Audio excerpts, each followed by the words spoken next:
What's up, A to Z Sports Live here on a Tuesday. Easton is at Ascension St. Thomas Sports Park as the Titans are back on the practice field today. Sky looks great blue. Grass looks green. It looks phenomenal out there. I'm not going to ask you the temperature because it's not a weather report. It's a football conversation, but Not bad yet.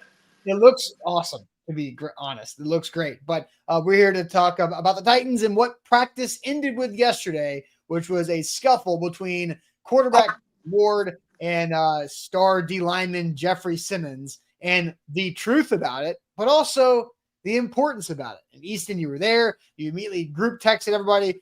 Jeff fought Cam. Jeff fought Cam. And then it was like, okay, let's see what actually happened here and get into it. You wrote about it. Now we'll talk about it here today. And I'm going to have an extra focus on the importance of this thing, because I think a lot of people are going to expect this show to be something that it's not going to be. This is not like, oh my gosh, they fought each other. Like, this is, I have a different flow, a different take on what happened yesterday. And I hope people give it a chance and people don't just assume it's the same training camp fight conversation that people have around the league this month of August.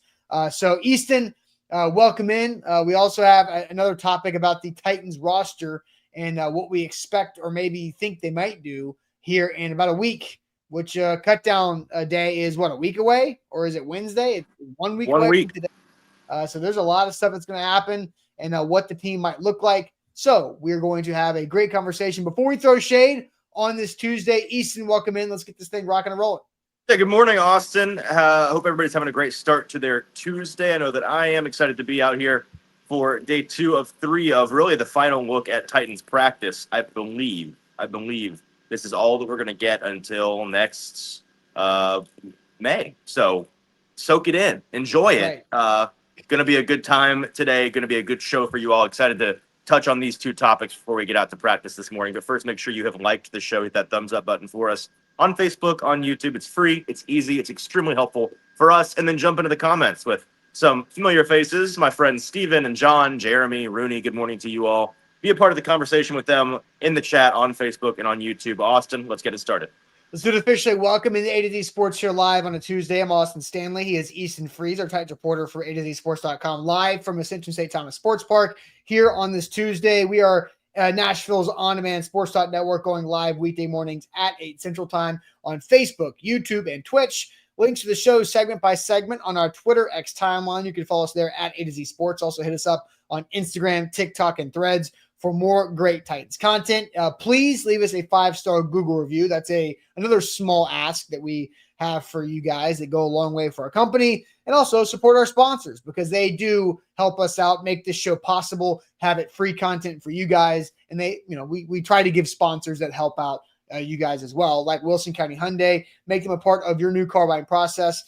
See them in Lebanon or online, wilsoncountyhyundai.com. The Bone and Joint Institute, boneandjointtn.org, the region's destination for comprehensive orthopedic and sports medicine care, and our friends at Barton Drury Insurance Group, customized solutions for all of your insurance needs. They are local to the mid-state area, sports fans, and also available to help you out with any customized solution at bartondrury.com. So, Easton, we will talk about potential waiver wire positions the Titans are going to be looking at in about a week when cutdown day happens across the NFL. Teams going from 90 men on the roster all the way down to 53. So it's a lot of cuts happening across 32 teams. And the Titans had the number 1 overall waiver wire because they were the worst team in the league last year. So that's what you get for being terrible. So people are saying that your elitist Easton is back on the terrace. That's right. Thank you for using my official title. Yeah. One more frivolous thing before we get started this morning. Yeah. I am repping my boy Chase Teichman, the Georgia Gwinnett basketball team. Shout out Chase for having me when we went down to Atlanta last week. Went to go see their new basketball facility. My sources, Austin, strongly indicating that Chase, despite being in year 1 of a brand new basketball team, some larger programs, maybe even in the mid-state area, afraid to schedule them for pay and plays because they don't want to lose to Chase's phenomenal record at his previous stop. So going to be a big year for Georgia Gwinnett. Yeah, Chase, friend of the show, might you say. So I'm glad you guys had a good time down there outside of Atlanta. But All right, so and the shirt looks great too. Like I'm just kind of, it's a comfy shirt. I appreciate the shirt. I mean, I set you guys up and I didn't get a shirt either. So I'm kind of disappointed. I've not worn this color green since middle school gym practice as a Brentwood Viking. If you know, you know on that one. Yes. And we all know that one. All right, so let's dive into it. So Easton, take us through what happened with practice yesterday. There's a red zone period that ends with Cam Ward and Jeffrey Simmons getting into a shoving match, not calling it a fight, but a shoving match that then involved the rest of the offense that was on the field. Kind of give us the play-by-play. Yeah, and as Bustin' Diamond puts it in the comment, it's Pushgate. Here's what happened. Here is the play-by-play of what I saw yesterday, because I know this is something that people are interested in, and here's exactly how it happened. No exaggeration. Red zone drill.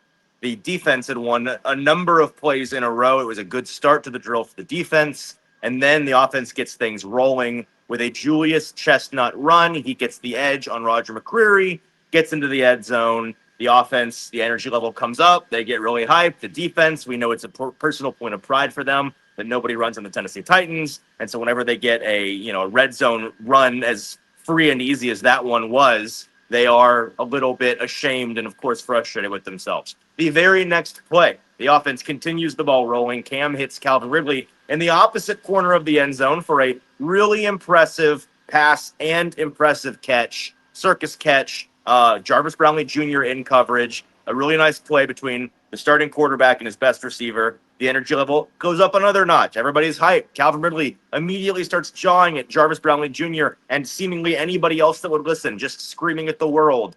Cam Ward going to join the celebration in the end zone, passes through the line of scrimmage area, the trenches area, happens upon Jeffrey Simmons. Whether it was targeted or not, one could only speculate, but he gives Jeff Simmons a shove in the back. Jeff whips around. Cam hits him with one of these directly in the face. Very disrespectful, playfully so, but extremely disrespectful, right in the guy's face. Jeff sees red. Jeff literally sees the red jersey he's wearing and metaphorically sees red. Pushes Cam Ward, double hand shove to the chest. The offensive line, which is all right there in that area, of course, takes issue with anybody laying their hands on the quarterback. And so they immediately jump Jeff Simmons.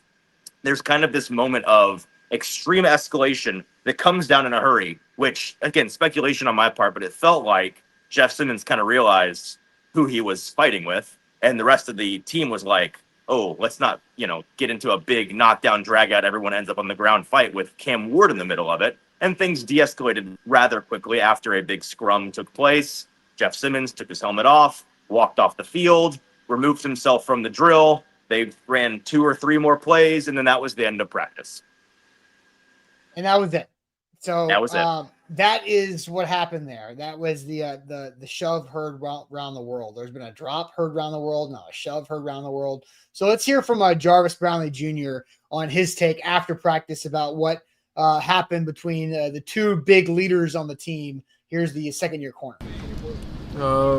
Just show you the level of competition, man. To show you that the offensive guys, they care about winning. Defensive side, they care about winning. And, you got to be a next play mentality. But, you never want to see your quarterback in the middle of those type of things. But when it do happens, it just shows you the level of dog he got in him. He ain't going to take nothing. It shows you how much he cares about his offense, how much he cares about winning. And same goes for both sides of the ball with Jeff and him. And, you get that same attitude, that same confidence, that same edge each and every day out of those two guys. They never change. So, that's what you expect.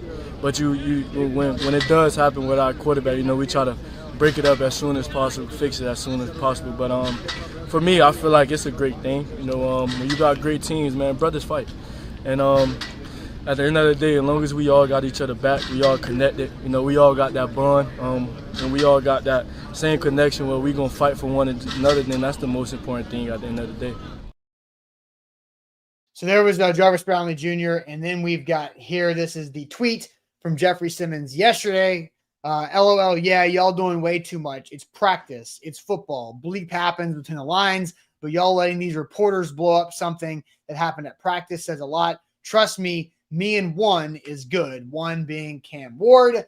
And so, Easton, that is the Jeff take. So I would like you, before we dive into how much does this matter, and my part about the importance of this, What do you think about the reporters are doing too much, making this a thing? Comment from Jeffrey Simmons. Your take, Mr. Reporter. Yeah, I mean, I don't know. I can only speak for myself, right? And I tweeted what happened, and then I wrote a quick article about what happened. And I said in the article, a big part of the reason why I'm writing this is because, frankly, there was nothing else to talk about that happened today, because today's practice was very boring, and they didn't really give us anything else to talk about. So here you go. He's right that, generally speaking, these things get blown out of proportion, and that's going to be my answer, sort of my answer to the question we're going to ask here in a second. But, I had Sports Illustrated DMing me yesterday, ESPN asking if they can use tweets and if they can turn stuff into stories, and it generally gets. It's late August. There are many canaries in the coal mine, many signs of desperately needing real football, and this is one of them. 100%. And I think, when I see Adam Schefter have a Facebook post about this, then it's not inconsequential. Like, it is something because a quarterback was shoved, right? And I think there's you're not supposed to touch the guy in the red jersey thing about that, but I'm going to get to the importance of what I think this means. And so we're going to ask you guys this question now, and I'll work to put this in the chat. How much do you care about the Cam Ward versus Jeff Simmons scuffle at Titans practice? Because I'm going to give you guys a hint before I have you guys answer the question. I think it's a really good thing. So I'm going to give you guys that hint so you guys don't just dismiss this conversation. But how much do you care about this Jeffrey Simmons, Cam Ward scuffle? Because I see Coach Wills, nobody cares. Well, you guys are closed-minded as hell. So if you're a nobody cares, I don't care, it means nothing, then open your eyes. View a different way about things. I see way too many zeros on here of you guys just being closed off to this. If we're going to live in the world of facts and reality, I ran a very small, relatively unimpressive article yesterday on this topic. Didn't really promote it a whole lot, and then I woke up this morning to see the numbers on that article. Yeah, people care. People care. Yeah, you guys care. You're lying. It's like, this is the same thing of like Vol fans say, stop writing about Butch Jones. And we're like, no, you always click on it. We'll stop writing about it when you stop clicking on it. Yes. And so, be happy to stop writing about it. So I would like you guys to, there's a lot of ones, a lot of zeros. We'll get to that in here in a second. But first, I want to tell you guys about our great friends at Lipscomb University and their sports analytics program. They do a phenomenal job when it comes to helping you take your sports passion and potentially turn it into a career, if that's what you want to do. If you're doing something else in your adulthood, in your career, or working that job that doesn't feel like a career, Lipscomb University can help you out quite a bit by taking what you care about the most. That might be your sports team. That might be the passion that drives you, that in every ounce of free time you get, you're diving into shows like this, looking up stats, creating opinions, and trying to build how the Titans can get back to the Super Bowl, all these things. Lipscomb University can help you with an online grad program, a nationally recognized university. It's located in Nashville, but you can do it wherever you are. So if you want to truly make sports a career, Lipscomb can help you out with that. They have their semester getting going now. If you're an up-and-coming junior or senior in college, maybe you have a son or daughter or a friend of the family, or a up-and-coming junior and senior in college as well, looking to take that next step with their degree, this is a right way to go. Lipscomb University with their sports analytics program across the country online, right there with Lipscomb University. There's so much more to say, but first make sure you have liked the show, and then do us a favor. Search ATOZ Sports on Google. Hit that 5th star on the right with a little business entity up there. Give us a 5-star rating, and then leave us whatever feedback you would like us to know. We do read them. We do cherish them, and we really, really do appreciate those 5-star reviews. So if you could do that for us this morning, you'd be our new best friend. All right, real quick. So I asked how much you care about this Cam Ward, Jeffrey Simmons scuffle 1 through 10. Paul says your article blew up because of the way you baited everyone with your headline. Well, the headline was exactly correct. So the headline was not a bait job. The headline was correct because it said Cam Ward baited Jeffrey Simmons into committing a cardinal sin in a scuffle at Titans practice. That's what happened. That's what happened. You don't touch the red jersey quarterback, and Cam Ward baited Jeffrey Simmons into doing that, and Jeff Simmons took the bait, just like the fish. I can think of way better bait headlines. Cam Ward and Jeffrey Simmons fight breaks out at Titans camp. That's literally what happened. Yes. Literally. My point is, and it needs some workshopping, but there are much better way. I could have doubled my clicks with the right exaggeration in the headline. Yeah, I mean, you could have play-by-play vision of the fight between the fight that broke out. Benches clear after Jeffrey Simmons and Cam Ward fist fight, throw punches. Like Jeffrey Simmons, bad guy, lays hands on Cam Ward.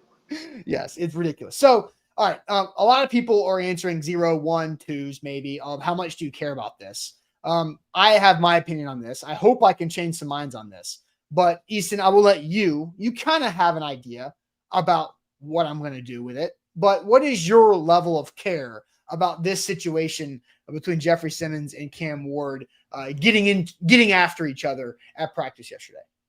Yeah, I'm going to say my piece on this and then cede the floor to you because I'm basically just going to reiterate what I said on Twitter yesterday. You should care insofar as it was a exciting moment at camp because some guys fought, and the guys happened to be the quarterback, which quarterbacks don't often get into camp fights because they're wearing the red jersey, and the biggest star on the defense. And so it was a high-profile scuffle that was easily the emotional and interest high point of the practice. So that's, if I wasn't here today and I heard that happened, I would care to learn what happened and I would care to read exactly the article that I wrote about what happened and what one player had to say afterwards that summed it up real well. Nice and tidy. It is a mild annoyance to me that it's kind of a rock and a hard place for some of us, depending on what your angle is as a reporter, I suppose. For some folks, I'm sure they eat it up. But for somebody like me, it's annoying that I can't just report on a camp fight that happens, and we all understand that it is what it is, a camp fight that happens on a hot practice in late August. And we're gonna kind of do this, unfortunately, but my angle, not as bad as a lot of shows are, I'm sure, this morning and yesterday. It always turns into what does it mean? 24 to 48 hour news cycle is what's the deeper meaning behind? It means the guys were pushing and shoving at practice, and that's 99 out of 100 times what it means. And if people get mad about the semantics of it, like, well, was it a fight? Was it a scuffle? Was it a kerfuffle? Yeah, was it a shoving it, match? Right. Like, it's all the same to me, like a camp fight, a camp scuffle, a camp shot, like whatever. If somebody is throwing fists, if somebody is, wrestling on the ground and trying to hurt somebody, if God forbid somebody does hurt somebody, I promise we'll frame it differently. I promise we'll make it a much bigger thing. But otherwise, a camp fight is a camp fight. It's unless it's happening every day, multiple times a day, disrupting practice. You got one guy who's clearly a hothead and he's involved in every fight. It's a thing that happens every couple of days in camp, and it happens more towards the end of camp, and things are hot and things are annoying, and these guys are ready to play real football. Why can't we just say, hey, this was kind of cool, and we all be like, wow, that was cool? Yeah. So let me get to this, because Paul's been hating on us for this all morning. But PK is usually stirring stuff up the way he worded his tweet, escorted trigger words. No, Jeffrey Simmons was escorted, right? That happened. It was that happened. It was an aggressive action from Titans PR. Time out, Easton. So there are so many people that are not watching things that have opinions about how people watching things describe things that they didn't see. Like, funny how that works, huh? Paul, were you there? Paul Thames, were you at practice to see how Jeffrey Simmons was escorted after practice? Why was Jeffrey Simmons escorted after practice? And who did it?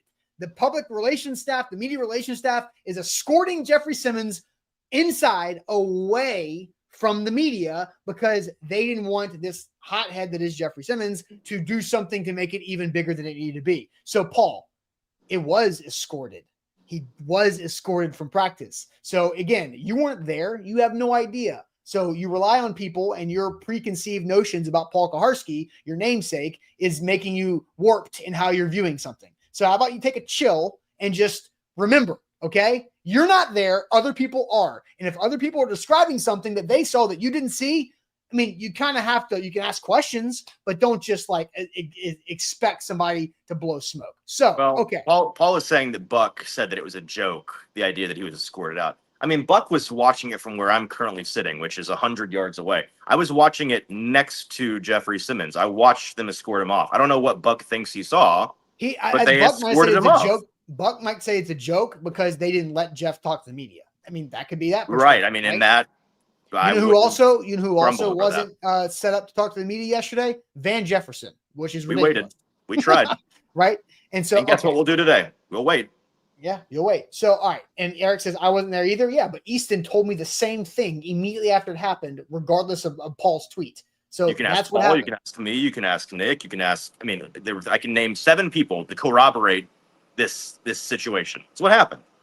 Okay. All right. So MB, there are trigger words that are described to grab viewers. Kicked out versus escorted. That'll do. I mean, is kicked out kicked out's worse, right? Kicked out is more. And he also, those are different things. He wasn't kicked out. No. He was walked to the building by team employees away from the media. That is there was not a police escort, but it was pretty much close to an escort away from the media. So let's move on. So here's what I think about this. I think it's a great thing. I think the fact that let me just strip this down. Get hyped for a second about this. Your rookie quarterback, first overall pick, got the stuff to throw a touchdown to Calvin Ridley in the back of the end zone and go up to the biggest, baddest dude on this roster, making the most money on this roster, shove him in the back, and then taunt him right in his face. Before he's ever played a game, your quarterback's got that? Hell yeah. That's awesome. And then Jeff respects that enough to give him a shove back. Hell yeah. That's awesome. These two guys are great. These two guys are tight. I believe it. Jeffrey Simmons and Cam Ward, they seem inseparable when they're not going against each other. When they're just on the sideline, they're standing next to each other. They go do stuff outside the facility together. This is awesome. This is great. This is good. You know what this is? This is a respect bond. This is a big moment. And so I'm not predicting anything. I'm just saying, let's take this moment and put it in our back pocket. Let's just keep it in our back pocket, bookmark it, if you will. Let's bookmark this and see if Cam Ward starts to ball out and Jeffrey Simmons has that respect of the quarterback and the whole team does. And this team starts to exceed expectations. This is a bookmark moment to say, let's go back. Remember, Cam Ward showed us he's got this. He's got the confidence in himself to make plays and to go hit the biggest, baddest dude up there and say, watch me do this to you. Watch me do this to your defense. This is a great thing. This is awesome. This gets me fired up. This makes me like Cam Ward better. This makes me like Jeff Simmons better because Jeff could have just not touched him because he's wearing the red jersey. Absolutely. But Jeff respects Cam enough and they have a tight enough relationship to shove him back because guess what? Cam started it. Jeff should finish it. Hell yeah. That's what I say to it. I think it's awesome. I did think in the moment yesterday, like, oh, Cam's going to do this to somebody in another team's jersey early, and it's going to be really awesome probably. And like guess who's going to be right there behind Cam fighting his fight for him? 98. Yeah, running onto the field when they shouldn't be out there. That moment will come relatively soon, I'm afraid. I'm not afraid. I believe. So when it happens in a real game, it should cause some fireworks. And so Top Tier says, what's the number? How much do I care about this? 10, because I think it's badass. I think it's awesome. Like seriously, right. I think this is and I tweeted it this morning, Easton, and you'll know this. This is a left side, strong side moment. This is Julius and Gary on but think about it. Let me just draw this. What was happening? That team was in Gettysburg for a long, hot camp. It was late at night. Coach Boone said, run it again. And finally, the two captains have been not seeing eye to eye, get on the same page, left side, strong side. And what happens? They go win a state championship, right? What the Titans just do? The Tennessee Titans, they just came back from a 10-day road trip. They were out there doing whatever they were. They were going to Tampa, going to Atlanta, flying on planes overnight, getting to hotels late, all this kind of stuff, doing laundry, all this, whatever. It's hot as hell yesterday out there. And what happens? Cam Ward shoves the biggest dude in the back, says, guess what? I got you. And he shoves it right back. This is a respect moment. I love this. This is awesome. I am truly fired up. This is the most fired up I've ever been on August 19th in my life about a Titans team and a quarterback because Cam Ward's got the juice and he's not backing down from anybody. And Jeff Simmons is going to be right there behind him. Fair enough, man. Fair enough. A rare moment where I have nothing to add to the conversation. So you're just going to mic drop it on that? But I'm going to let you mic drop on that, man. I got no issue with what you said, and I got nothing else to say about this. Boom. All right. So there you go. You're welcome. So all you guys saying 0 and 1 and poo-pooing this question, oh, you're going to blow this out of proportion. No, I'll flip it on your head on that, and we'll make this a big deal because it is a big deal. This is that left side, strong side moment. And if the Titans are 3-2, I don't know, if the Titans are 500 going into Thanksgiving, and you go, oh, hey, let's remember that left side, strong side moment. August 18th, when Cam shoved Jeff in the back and Jeff gave it back to him. That's what I'm talking about. All right, Easton, we're going to switch gears because we have a new second topic. Because ESPN put out an article this morning, Teron Davenport and Jeremy Palmer, with a nugget that the Titans considered firing Brian Callahan after last season. We will get to that here in a second, but first I want to tell you guys about the Bone and Joint Institute, boneandjointtn.org, the region's destination for comprehensive orthopedic and sports medicine care. When an injury happens in life, you have to make sure you know how to deal with it, who to call, who to turn to, and make sure that they can take care of you and you can get done with that injury and on from that major inconvenience of the injury. So check them out, the experts and all of their support staff and equipment and resources in Franklin online, boneandjointtn.org. So much more to say about a bonus second topic. We may not even get to our third topic today. We'll see. We're going to get as much into the rest of the show as possible. Make sure you've liked the show first and then give us a 5-star Google review. Search ATOZ Sports. Hit that 5th star on the right. We really appreciate that. All right, so I will give a prop to Assad, who dropped the comment in the chat. Says, article just dropped on Bleacher Report saying Callie almost got fired at the end of last season, yet Austin, you think 2027 is more realistic than Callie getting fired sometime this year? Come on, Austin. So I'm like, oh, Bleacher Report? I'm like, what did Bleacher Report do about Titans? So then I would go quickly and find out that it is not Bleacher Report. It is ESPN.com that aggregated the report from Indication, baby. And Jeremy Palmer. That matters more, right? And so here we go. JP helped us out with the graphic on this because I have not had a chance to read this. So here we go. This was from ESPN.com this morning. After a year, the Tennessee owner, Amy Adams Strunk, fired Rand Carthon on January 7th, then turned to Brinker to fix the problem. Brinker handpicked Mike Borgonzi, a longtime Kansas City lieutenant, as GM. Both Borgonzi and Brinker come from places that value longevity, which requires patience. There was consideration given to completely cleaning house and sending Callahan on his way, along with Carthon. Multiple Titan sources confirmed. Callahan and Carthon had a close relationship, and having the number 1 overall pick gave Tennessee an opportunity to bring in a new GM, a coach, and a rookie quarterback all at the same time. But the front office took an honest look at the talent on the roster and factored in to Callahan's record in his first season. The front office didn't lose sight of Callahan being one of the league's in-demand coaching candidates when the Titans hired him. So, East, I'm going to lead that up there on the screen for you to check out and to give your initial thoughts, because I have so many thoughts about this that I think fans will take, and Assad is going to take this the wrong way because he called me out for thinking Callahan doesn't get fired this year because he almost got fired last year and how that doesn't matter. But Easton, your initial reaction here. Yeah, so I have skimmed this article since it came out as we've been sitting here. Edward saying I missed out on the article. I don't know what that means. I want to start just to make sure this is not misconstrued by applauding Teron and who else was it? Fowler? Teron and Fowler did this. Yeah. Did a good job. TD obviously doing a good job here, and I, speaking with him all the time. I know that he's been working on this for a while now, and it seems to be very well done. I'm looking forward to reading it all here in a minute. The idea that this is, that being said, and nothing I'm about to say is to downplay, to downplay his reporting here. This is an interesting thing, but the news here, the nugget on Callahan, does not contradict anything I've said. Anything you, Austin, have said, certainly nothing you said about the whole 2025 versus 2027 thing. We'll talk about that here more in a moment. I think this actually is in line and bolsters that idea. Mm-hmm. And it does not contradict the article that I released 2 or 3 days ago, the second article in my Burke Nihill series. This idea that the Titans are trying to take advantage of a unique moment was one of the key topics in that article, which I recommend you guys go and read. And that was from both a business side, of course, talking to Burke with the new stadium. It's kind of both things, the business side and the sports side. When you have the we have the number 1 overall pick, your franchise roster hits rock bottom. You are building from the ground floor back up. And you also are in the middle of kind of a business reset. You're trying to reestablish your relationship with fans. You obviously are building that all around this brand new stadium, which is being hyped up for 2 years from now.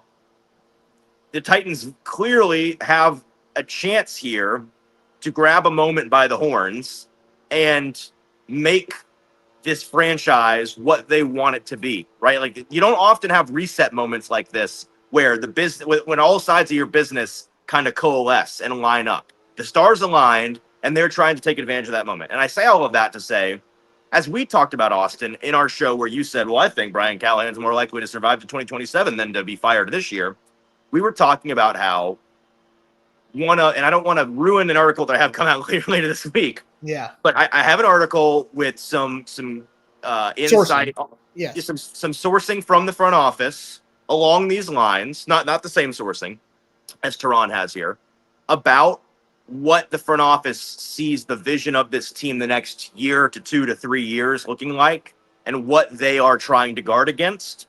And this is not going to shock anybody.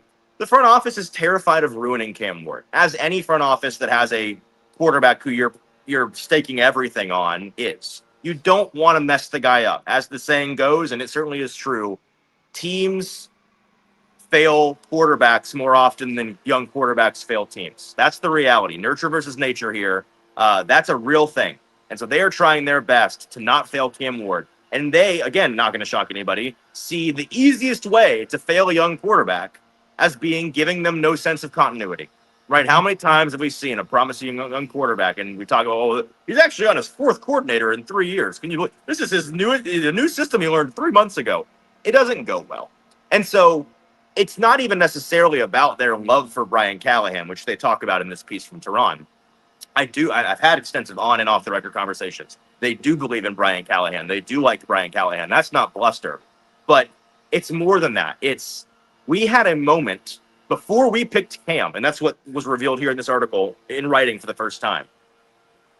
You either fire everybody before you get that guy in and start fresh in the spring, or you wait at least 2 years. That is the conventional wisdom on this. That is what I think these guys aren't dummies. They understood that. They thought long and hard about that. So all of that to say, and Austin, I'll let you go. Yeah. I am not shocked one bit. Yeah. It shouldn't shock anybody one bit that they thought about it, because before they drafted Cam Ward was your last stop, if you're going to be a functional franchise, to fire Brian Callahan for the next, I would say, 2 years. It's now, or you wait a couple of years if you want to be responsible. Yep. And Steven says exactly, he did not draft Levis. He gets a free pass. So not that he gets a free pass, but I do think there's an understanding and that what the problems were from John Robinson, Rand Carthon, Mike Vrabel that Callahan inherited, that kind of, nobody really expected Will Levis to have that big of a crash out where Brian Callahan's like cursing on live TV in week 2 after the 6th turnover in 2 games from Will Levis. So it's like, there's some things that we understand there, but like, I also want to go back because, Joshua says, you said last week that, quote, you're willing to wager that he wouldn't be fired. Guys, like, this is a chronological, like, linear thing, right? Because let's go back to January, Easton. You, me, Sam, Zach, the 4 of us, Buck on primetime. There were so many conversations with the 5 of us on A to Z Sports about the opportunity you have to either clean house, fire everybody, or fire nobody.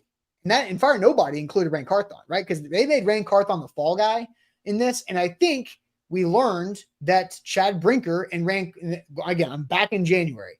What we learned from, I don't know how many minutes, hours that you and I and Sam and Zach and Buck were just on phone calls all throughout the day. Just, hey, what'd you hear? Here's what we got. This is what I heard. Here's who's saying this. What we learned is that Chad Brinker and Rand Carthon ideally wanted the same role. Chad Brinker was better than Rand Carthon at that role, and Rand Carthon did not want to do the Mike Borgonzi role, or was also not good at the Mike Borgonzi role. Correct. so not there's yes, and so that you can't have both guys being the Chad Brinker role. You got to have somebody in Borgonzi's seat, and Rand wasn't going to be good at that. That was not Rand's strength, and Brinker was better than Rand. So Rand is out because of that situation and some decisions that were made. We checked all the boxes, some blowing the expectations out of proportion going into last year. And what have they been doing this year? Every time you've heard Brinker, Borgonzi, Burke Nihill, or Brian Callahan talk, it's all been about what they have in front of them and not, we've checked all the boxes this offseason. We're ready to go compete. Like, it is hey, baby steps. We're building this thing. It's the before and after picture. They're in the before stage. We all know this. And so, yeah, I'm sure they considered firing Brian Callahan in January, because they should have considered that, because that was the right thing to consider. Now, they made the decision, which I'm okay with. I also probably would have been all right with them cleaning house. That would have been a bad thing, I think. But they've justified it and they've moved along. Now they have to stick to it. And I want to say one more thing, because Vanessa says Amy will always have final say. True. But to that, Amy was considering doing this in January with Callahan and didn't. So Amy does listen to people when she wants to. She has that ability to listen to her people. And that's what I've talked to her about this. She prefers her football people do football things and her business people do business things. And she wants to empower them. And then she holds them accountable for the decisions they make that are right or wrong. And so Amy does have final say, but she did not override what Brinker saw the vision to be, which was Brinker, Borgonzi, and Callahan, the way they set this up. And let's tell it like it is, Austin. Amy is painfully aware of what her reputation at this point is. The lady at the top who just keeps firing folks and is kind of fast and loose with that gun. And whether that's fair or not, she understands that that is the reputation the past couple of years, the past half decade, has earned her. And she doesn't want that. She wants to change that. She wants, of course, you cannot say about every owner in the NFL that they are interested in what's best for the winning of their franchise.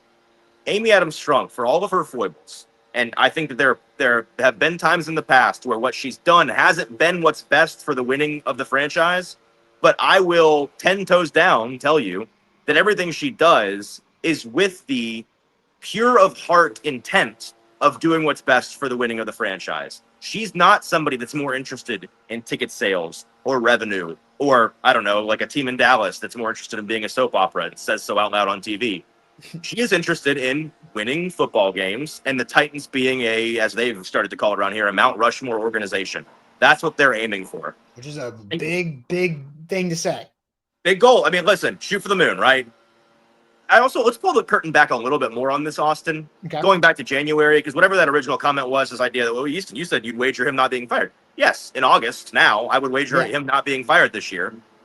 Not only, again, I'm not trying to downplay what Tehran has reported here, because I did not know for a fact, technically, explicitly speaking, that they considered firing Callahan in January.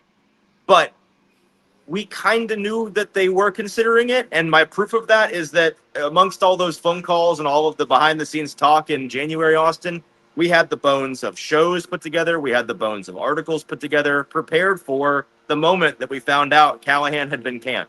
Like, we understood that was a reality. We understood that at that time, if it was again, if they're going to act as a responsible organization, it is now or it is never. And that time has passed. That was many months ago. We're on the brink of a new season. Brian Callahan is the head coach. And now, many months later, now that Cam Ward is here, now that they've had an entire offseason program that Brian Callahan has put together, now that I've spoken off the record with many, many, many people in this organization for hours and hours, my understanding is that they're moving forward with Brian Callahan. The things that Chad Brinker says in this article about Brian Callahan are true, but they, without revealing too much, the deficiencies that they saw in Brian Callahan last season were administrative in nature more so than coaching in nature. Yeah, and they first year on the job type of stuff, right? Yes, things that are extremely normal for first year head coaches. And they are things that I think most importantly, Chad Brinker, as the administrator that he is, as the teacher that he is, as the long time been in the NFL, knows how successful organizations work kind of guy that he is, he sees these things as, well, I and Chad and Mike and folks in this and folks in his own coaching staff that I've experienced can continue to shepherd him along as long as he is a sponge, as long as he is somebody that is malleable. And that is something that I have never once heard a bad thing about Brian Callahan. Every time I ask a question along the lines of, well, is he receptive to this? Is he receptive to self-reflection? Is he receptive to changing 100%? Absolutely. He is moldable in that way. What they're not worried about as a front office, and I think the biggest reason they ended up keeping him was they're not worried about his ability to develop players. They're not worried about his ability to scheme up an offense, to get guys open, to operate the actual coaching X's and O's. If a guy can't do that, that's a great, easy way to get fired real early in your tenure. It's like, well, this guy can't coach. That's not the worry with Brian Callahan. And so that's why I think that they thought about it in January. We knew that they thought about it in January. And now in August, they are moving forward, and he's more likely to get the next 2 years than he is to get fired this year. Yeah. And I also want to go back and on the Amy side of things. And I'm not trying to carry water for Amy, but I'm just trying to make sure that we remember the reality of You situation. chill. Right. Who has Amy Adams Strunk fired to this point that did not earn that ending? And I'll go back. She fired Ken Wisenhunt. That was her first thing. Right. She fired Rustin Webster, the GM, Earned. right after that, earned. Then she hired Malarkey and John Robinson together. She fired Mike Malarkey. That's a question. That's the only one. You can say that's questionable, but I think the whole idea of upgrading to maximize the next window of opportunity that Malarkey helped, like Mike Malarkey deserves a lot of credit for flipping the culture of the team after some bozo years of Ken Wisenhunt and Tommy Smith running the franchise. So Malarkey did a lot of that cleanup work, but Vrabel was able to reap the benefits and rewards, and with John Robinson took it to that next level. So then John Robinson absolutely deserved to get fired at that point, but he was doing a great job until he wasn't. And it took a couple bad drafts, 3 in a row to be exact, before, in the A.J. Brown trade, before that came to fruition. And then people were answering the question that Mike Vrabel did not deserve to be fired. And I think if you knew the insides of it, Mike Vrabel was putting himself in, maybe Mike Vrabel overplayed his cards. As you know, Sam talked about this being a big game of Survivor, of Mike Vrabel overplayed his cards and became too big of a threat because Mike Vrabel wanted to do what Jeff Fisher did back in the day. And Amy saw her dad give the power to a head coach and it fall flat completely. And Amy did not want to do that again. And Mike Vrabel did not understand the repercussions of him becoming that threat. And so Mike became Icarus. He flew too close to the sun, right? Yes. Mike Vrabel, the coach, probably didn't deserve to get fired. Mike Vrabel, the GM, probably did deserve to get fired. It happens. Yeah. And there was just, it was just not going great. Mike Vrabel wanted his guy to be the GM, not Rand. He liked Rand. There's not a rift between them as humans. It's just that that's how the work environment was going. And so Amy has made, and I said this after she fired Rand on the show, to this point, and for actually I said this to Vrabel too, she has not missed yet. Now, Cam Ward's got to hit. If Cam Ward doesn't hit, then everybody that we've talked about, that we've name dropped, except for Amy, who have the ability to get fired, are on the table, right? Like Cam Ward is connected to Chad Brinker, Mike Borgonzi, Brian Callahan, the coaching staff underneath, and then Dave Ziegler and Reggie McKenzie, the assistant GMs. All those football people are right. If Cam Ward flops, they're all not going to be here after that. Burke Nihill's good because he built the stadium. So he's on the business side. He's in a good spot. So that's just the reality of this situation. So I shout out to Tehran. I did paste the article link and the comments, and also responded to our tweet with the article link as well, because I think I haven't had a chance to read it because it came out right as we started the show. But I want to read it. I'm going to read it as I sit in a couple waiting rooms later this morning. So that's where we're going to be at today. And so, Easton, we do have some super chats to get to. I don't think we're going to have time for shade again, which is kind of a shade in itself because we didn't have time for Rock and Rando yesterday, and not going to have time for shade today. So that's kind of my shade is how noisy it is here. It's really not bad. Okay, good. On my side, it's bad for me, but as long as it's not bad for you all, that's great. All right, let's get to some super chats here. We got King VC says, I'm in here early. If I can get that to click. I'm in here early. Can we get a head start locking in and liking the show? So that was from early in the show. So shout out to King VC. Amnesia comes back to the Jeff Simmons and Cam Ward, and I agree with this. Amnesia says, finally, some fight and some pride for the team. That's something they've been missing for a few years now. Glad to see some fire in their butts. And I think I wholeheartedly agree with this take from Amnesia. And if you missed my spiel on why I think it's a great thing that Cam Ward took it to Jeff and Jeff returned it, I think it's a really big deal in a good way for this Titans team overall. I agree. All right. I'm rocking with you. I'm piggybacking your take. I'm not adding anything to it. You're just hopping on. And I'm happy to join the conga line, man. Okay. Sure, why not? Is that genuine, or are you just doing that because you don't? I said my piece. I care that it was an interesting moment. I actually don't care about anything more than that. But if you forced me to say, is it good or is it bad? I agree with you that it's good. I think just the last thing on this, practice is coming up. Brian Callahan has a press conference in 40 minutes. But in my opinion, that moment happened yesterday because of how this entire offseason was set up, right? They're close enough to do stuff like this. This team respects each other as teammates, as brothers, as Jeff said. I'll throw Jeff's tweet back up here on the screen that he tweeted yesterday. LOL, yeah, y'all doing way too much. It's practice, it's football. Bleep happens between the lines, but y'all letting these reporters blow up something that happened in practice says a lot. Trust me and one is good. I think all of the team building that was done through the offseason program to now allows this to be a really good moment and a respect moment overall for this team. I'm going to keep it bookmarked in my back pocket. If the Titans are exceeding expectations this year, I think this is a moment we can point to see where they're gelling, because they never gelled it last year. They're individuals playing a sport together. This is a gelling moment, in my opinion. Because I also heard Will Bowling say that Calvin Ridley, after catching that touchdown, was hooting and hollering and threw the ball up in the air and was celebrating like a wild man. Oh yeah. Right? So that's a good thing. I like the energy of this team when we're finally seeing it. It's a left side, strong side moment. Let's remember that to see if this team can go 5-0. Here's a damn, the high school team's 5-0. Let's go. Here's a prediction. In about an hour, somebody's going to ask Brian Callahan why he didn't throw Jeff Simmons out of practice, which is a thing that was a thing a year ago, and it's going to piss him off. It's going to piss off Callahan? Yeah, I think so. Are we going to get another rant? I don't know. We'll see if he chooses violence this morning or if he chooses to be a politician. We'll see. Brian asked, when is cutdown day?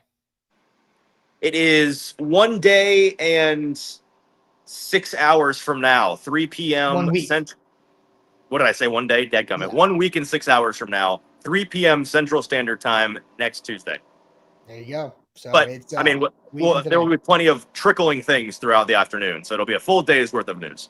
Yes, and we will, just to kind of do some housekeeping while we have a few minutes to kill here, we will do a show throughout the week on guys that are on the bubble, guys that we are expecting to get cut, that fans will not be happy that they're going to be cut, but they're going to be cut.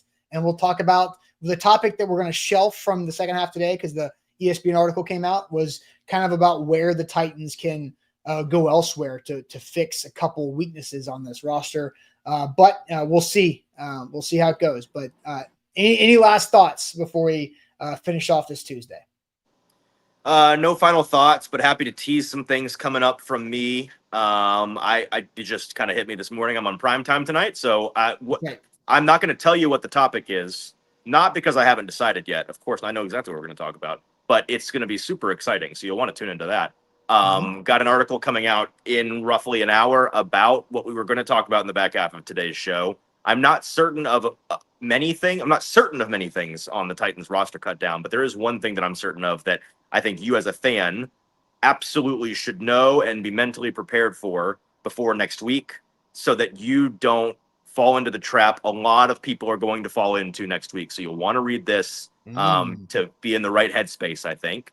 Got a couple of articles coming out on the Burke Nihill interview series, 2 more of those at some point in the next 10 days or so. Some exciting ones about future Super Bowl plans, about the East Bank and what that development's going to look like, about things that the Titans are doing to do right by their fans in the new stadium with ticket scalping and stuff along those lines. So some interesting hot topics there.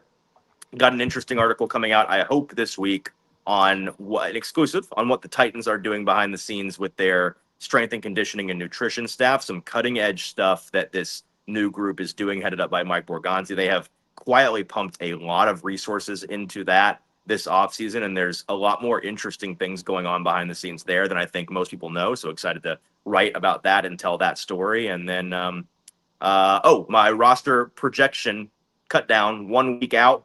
Going to be dropping plenty of little nuggets, little insights from things that I've gathered with conversations and watching practice and whatnot. That I believe will be an offense and a defense article, at least the first of which will come out later today. So a lot of things you need to be glued to A2Zsports.com for that. If you're not reading them in the next week, you're gonna get lost, and you don't want to get left behind right before the season. So keep up. There you go. Real quick, I lied. I'm sorry.